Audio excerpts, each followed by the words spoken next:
Okay, we're talking.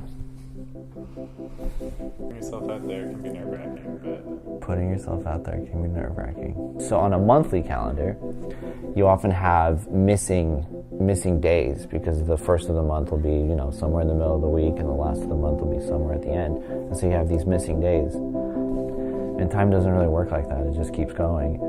Also, why is Saturday and Sunday on opposite ends of the week? They're, mentally much more together. And so what if the calendar was 5 days and then 2 weekend days and then another 5 days and then another 2 weekend days? That way you have 2 weeks at a time. 2 rows of 2 weeks makes a month, roughly, and then all the way down.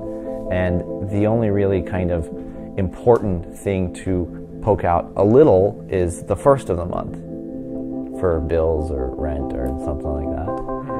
And so really what you get is the first day of the year is up here, and then it goes all the way down, and the very last day of the year is on the bottom. And it also kind of gives you a sense of time that it just keeps going. It just goes and goes and goes. Also, seeing the entire year ahead of you is a bit motivating in the sense that it doesn't look like that much time.